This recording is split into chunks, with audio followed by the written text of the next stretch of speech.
Welcome back, squad. It's Amateyo, and today we're having more Maz Red. This time we are tackling episode 2, and in this episode we're going to recap the main events of episode 2, explain the vampire rank system, go into some details on the members of Code Zero, and of course have some fun with this episode. With that, let's get right into it. It's showtime! Oh shit, I forgot the disclaimer. Right, I'm going to butcher the names of the locations and the names of the characters of this anime.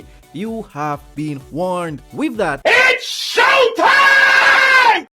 Episode 2 starts with a short scene of a recent event of Japanese soldiers being attacked. Not much is shown, but we do get to see one soldier already injured and the other about to be beaten by a vampire. Soon after, we're taken back to Toskishima, where we get to see the island after Misaki escaped. And boy oh boy did she do some damage. I mean, the place is wrecked. I mean, did our sweet loving Misaki really do that much damage? I would have more believed if someone told me that Hawk landed in Toskishima Island and caused havoc. Major Maeda is then Colonel Maeda is now seen listening to recordings of Misaki. Moriyama then arrives to tell Colonel Maeda that there is a vampire in Kayabasho. Colonel Maeda then states that if it's hunting in unfamiliar territory, it should be nearby, and that Moriyama should mobilize the whole unit to search. Moriyama then asks, even them, referring to Code Zero, and Maeda replies, "Of course!" The next scene is in the Nito News office where Aoi is talking to her boss. She's fired up as she wants to write an article about human combustion at Tokyo Station. It appears that there are witnesses who saw Misaki turned into ash when she was exposed to sunlight. But her boss tells her that this paper doesn't run ghost stories like that. You're fired! Most of their readers are modern girls, flappers. What the heck is a flapper?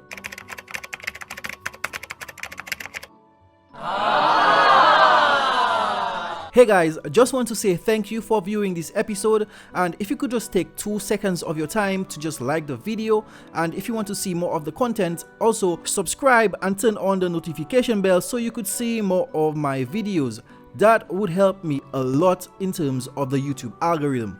Thank you so much. In the end, he tells her to gather information about Misaki getting married, but as we all know, Misaki is already dead. The Japanese government don't want people to know about vampires, so whenever somebody dies from a vampire incident, they cover it up with a story. He tells her to forget about burning people and track down some burning hearts. When she arrives at the Imperial Theatre, she finds out that the play about Salome and Yokana has been changed to Romeo and Juliet, since Misaki, who plays Salome, isn't here anymore. Suddenly, Difrost appears behind her and she instantly recognizes him as Romeo. She then questions Difrost about Misaki. She asks, where did she go? Did she really get married, and with whom? Difrost responded by asking, who the f*** are you? In which Aoi responds that she's from Nito News. Difrost then says, oh, that paper that prints such an amusing mix of facts and fiction. In which Aoi responds, but I want to write the truth. The truth about human combustion and of the marriage. She then states that she's also looking for someone, a childhood friend who never came back from Siberia, who promised her that he would never die. Right after, we get a scene of a soldier saying that he wishes that he could die, and another soldier telling him, no chance, you have to drink up. It appears that he's a vampire that don't want to drink blood. The 2 soldiers in this scene were the 2 soldiers shown in the beginning of the episode. It showed the moment in which they were infected by vampires, and they are now part of the Japanese government vampire unit, Code Zero. Even after being a vampire for a while, he is still opposed to drinking blood. The other vampire tells him to give it up, that we are not humans anymore. But then he still says, but we are still just like humans, right? We will die if we get shot, won't we? Oh brother, this guy stinks! Another vampire then shows up and says, care to test that fury? Takes a gun and then fires 6 shots at the other vampire's butt. After which he says, aren't vampires incredible? And that as a vampire, just about any injury you receive will heal if you just ingest blood. He then states that a rare A-class probably has more sensitive senses of taste and smell, unlike an unranked. The older vampire then says, Well, excuse me for being an unranked. We now get our fourth and final member of Code Zero, who of course is also a vampire, who states that he heard that the commander is making an appearance today. Of course, he's referring to Colonel Yoshinobu Maeda. The younger vampire then wonders what Maeda will be like, and the older vampire states probably some kid fresh out of Ichigaya, and that he will beat him into shape. So now is as good a time as any to explain the rank system of Maz Red. Code Zero's ranking system for vampires is pretty simple. You have S class, A class, B class, D class, wait what?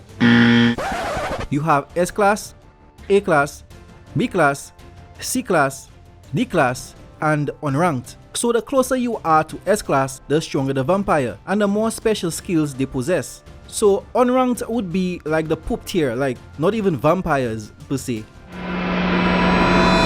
So we have Shutaru Kurusu. At the time of being infected, he is 25 years and a rookie of the army, but also the country's only A class. We have Suwa, who is a corporal in the Japanese army, and a C class. Suwa is the oldest one in the bunch. He has lived since before the Edo period. He wears a mask to prevent himself from taking the scent of human blood, and he is known as the vampire who hates vampires. So we have Yamagami, who is an unranked. This simply means that as a vampire, he is not ranked. He is below average in every way, including muscle strength and instantaneous power. But he is smart and he has a special ability that only he possesses. We have Takeuchi, who is a mad scientist in every way. He is a D-class vampire with an immortal brain. Top scientist in Japan.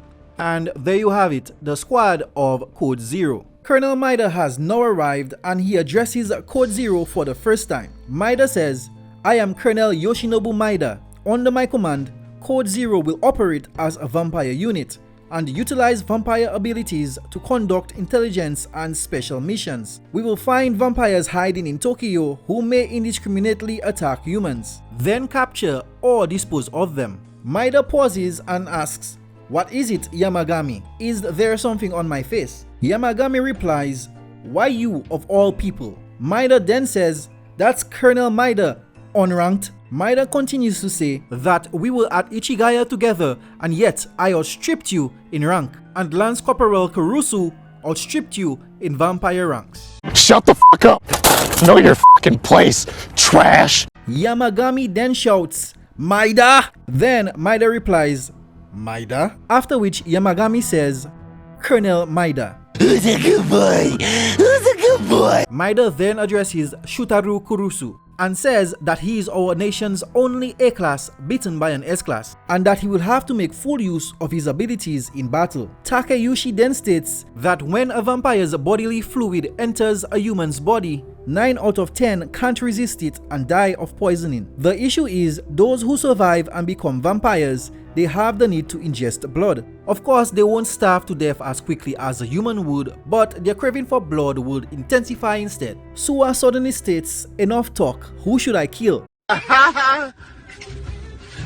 Colonel Maeda then continues his briefing and says that reports of human combustion are currently on the rise. That means vampires in hiding have been exposed to sunlight. Until recently, there were only a few cases a year. Now 7 in the past month. Then 1 at Tokyo Station, which makes 8, and that is of course Misaki. Special Forces Unit 16 will narrow it down from those 8 locations. A question was then raised. What happens to the bodies of the humans who die of poisoning since their bodies are not being found? And so the unit decided to look at places that deals with blood, choosing to go at Tenmania for information. Now Colonel Yoshinobu Maeda, Yamagami, and Kurusu then goes to Tenmania to gather information about blood sellers. The 3 of them enters the Tenmania store, which has a lot of weird artifacts and items. After a while, Shinosuke Tenmaya arrives, who appears to be in charge of Tenmania. He then tells them that he can't give them information on vampires since these are his customers, but there is a rival of his who recently started providing vampires with a bootleg of their product. That rival is the one producing the blood source known as Askra. He then calls out to the head clerk to bring out a bottle of Askra so that Major Maeda has a sample of what to look for. We then get a scene of a vampire couple talking about Askra, and one asking the other if they should go on another eating spree. I'm Now with more information and an example of Askra, Colonel Maeda now knows what to look for. He now organizes Unit 16 to look for clues. Their purpose is to use their hands and feet to find what they're looking for, and what they're looking for is garbage. Unit 16 is now focused on the war on garbage, and now the soldiers of Unit 16 are now garbage men. Basically, their job is to collect garbage and look for any clues in relation to Askra, and those clues would lead them to the vampires in hiding. While Unit 16 is on garbage duty, Colonel Maeda returns to Tokyo Station, to the location where Misaki turned into ash. While there, he meets Aoi, who asks him, is he investigating human combustion? Colonel Maeda then says that people bursting into flames, that's impossible. lies! But then Aoi says that she believes that it can happen. Colonel Maeda then said, you certainly cling to your ideas. She then replied that Sotaro used to tell her the same thing. She is actually referring to Shotaro Kurusu, who is a member of Code Zero, the A rank. It appears that they're childhood friends. She says that he is supposed to be in the army, but he was reported dead recently. Colonel Maeda then places a flower where Misaki turned to ash. Aoi then asks, are those for your lover? In which Maeda replies, no. When will the lies end? She then asks, then why are you leaving flowers? Colonel Maeda replied that I couldn't keep my word, that's all. Aoi then looks at the flowers and says, Asters means I'll never forget you.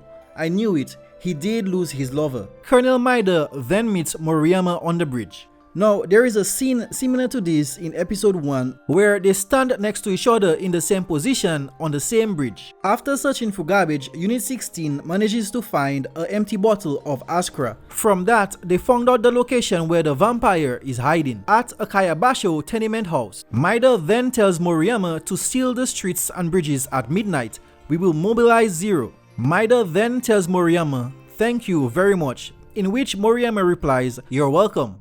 I think that Maeda really appreciates Moriyama, but he's not one to express his feelings. Maeda continues to walk on the bridge, then stops, looks at the sun and says to himself, will this be the last time I'll be able to see it? Or, it is now after midnight and Colonel Maeda and Moriyama are getting ready to head to the vampire's location. Moriyama tells Maeda that the encirclement is complete, but will this work? There is a gap on the Hamacho side. Colonel Maeda then states that it's fine, he left it open on purpose, and with that, it's time to go. At the Kayabacho tenement house, soldiers surround the house where the suspected vampire is to be staying. All the residents have already been evacuated. Suwa takes the lead and enters the house where he believes the vampire is hiding. He pulls out his knife as it appears that he is about to kill the vampire, but is thrown off when he notices that there is another vampire inside the building, and because of that, both vampires escape. With members of Unit 16 now covering the entire area, the vampires are now cornered with nowhere else to go. Now at the bridge, the members of Code Zero are already waiting for them. Kurusu is surprised that they actually did appear at the bridge. Then Yamagami asks who's going to do it. Kurusu then uses some shadow technique, then says, would you please surrender and come with us if you don't mind? And behind the two vampires, more soldiers appear. Moriyama then says, vampires, there are two roads open to you. Obey us, Special Forces Unit 16, and you will receive blood and registrations. Refuse to obey and we will end your bloodlines here and now. The male vampire then rushes towards them. The bullets are hitting the vampire, but as we know, has no real effect on him. Kurusu then appears in front of the vampire with his hands on his katana, but instead of attacking him, pushes him instead. The male vampire then gets up and says, stop making a fool of... But before he can complete his sentence, Suwa takes his knife and pierces his heart, ending the vampire's life. How can you die when you're dead? The female vampire then goes to her dead husband. Kurusu then says to her, please surrender. The female vampire then rushes to the soldiers and ends up biting one of them. She now tries to escape from the top of the bridge, then gets past Yamagami and Takeuchi. Colonel Maeda appears ahead of her and says, vampires, there are two roads open to you, while pulling out his katana. She then rushes to Maeda. Maeda takes his hands and shoves it in her mouth. He then tells her, but you get no choice. and then ends her. Now the soldier that the vampire bit turns out to be Moriyama. The question is, will he die of poisoning or will he become a vampire? Moriyama then lies on the floor with his eyes turning red and back again until his eyes remains the regular color, which is an indication that he will not be turning into a vampire and that the poison will kill him. After which Colonel Maeda takes a knife and puts it in his heart to put him out of his misery. Colonel Maeda now goes to the bridge looking outwards with a cigarette in his mouth but with no Moriyama to light it. Yamagami then comes to his side and lights his cigarette. How the hell did Moriyama die? How? Code 0 sucks, seriously. You have an A rank, a C rank, a D rank, and unranked. And they couldn't stop 2 vampires without protecting Moriyama. How did that happen? Why did you kill Moriyama in episode 2? It doesn't make sense. First you tell us he's a newlywed and then his grandparents want kids and then you go and just kill him. Why? This was a good episode all in all. All jokes aside, it was a really good episode and I did enjoy it. Thank you guys so much for making it to the end. I hope you found some value in the content in which I have placed here on YouTube. If you like the content, then please smash that like button. It really helps me know that I'm heading in the right direction. Also subscribe and turn on the notification bell so whenever another video drops, then you should be alerted that I have released a new video. Thank you so much. Thanks again and have an awesome day. Squad out.